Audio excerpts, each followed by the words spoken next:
అవని, శ్రీకర్, మాయ ముగ్గురు కలిసి ఆఫీసు నుంచి కోపంగా అవని వాళ్ళ ఇంటికి వస్తారు.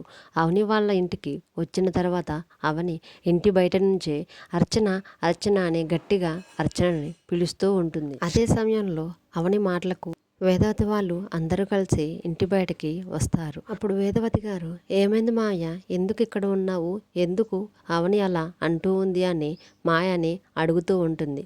అప్పుడు మాయ, అవని ఇంట్లో ఉంటున్న ఈ అర్చన ఎన్ని నాటకాలు ఆడుతుందో ఇప్పుడే మీ అందరికీ తెలియజేస్తాను అని అంటూ ఉంటుంది. మరోవైపు అవని అమ్మ అర్చన అని పిలుస్తూ ఉంటే అర్చన ఇంకా సుజాత ఇద్దరు కూడా బయటికి వస్తారు. బయటికి వచ్చిన తర్వాత ఏమైంది మేడం అని అర్చన అవనిని అడుగుతూ ఉంటే అప్పుడు అవని, ఈ మాయ నీ మీద ఎంత పెద్ద నింద వేసిందో తెలుసా అమ్మా, అసలు నీకు అక్షయ్ ఎక్కడుందో తెలుసంట, తెలిసి కూడా నాకు నువ్వు చెప్పడం లేదు అంట అమ్మా అని అర్చనతో అంటూ ఉంటుంది. అప్పుడు అర్చన, పెళ్ళి అయిందని తెలిసిన పరాయి ఆడదని భర్తని కావాలని కోరుకుంటున్న ఈ మాయ మాటలు నువ్వెలా నమ్మావు అమ్మా అని అర్చన అవనికి చెప్తూ ఉంటుంది.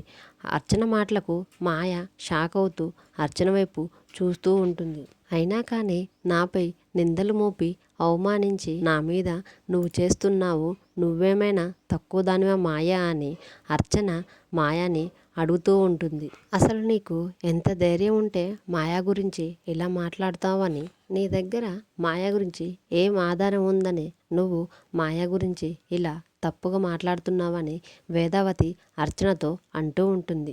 అప్పుడు అర్చన తన చేతిలో ఒక తాయెత్తుని వేదవతికి చూపిస్తూ ఉంటుంది. అర్చన చేతిలో ఉన్న తాయెత్తును చూసి మాయ ఒక్కసారిగా షాక్ అవుతుంది.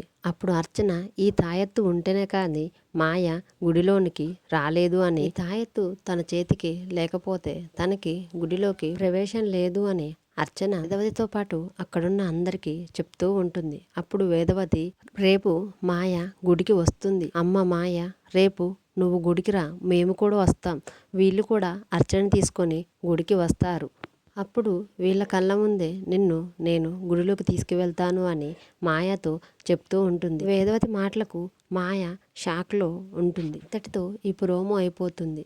అప్కమింగ్ ఎపిసోడ్లో ఏం జరుగుద్దో తెలుసుకోవాలనుకుంటే మన ఛానల్ని లైక్ చేసి సబ్స్క్రైబ్ చేయండి.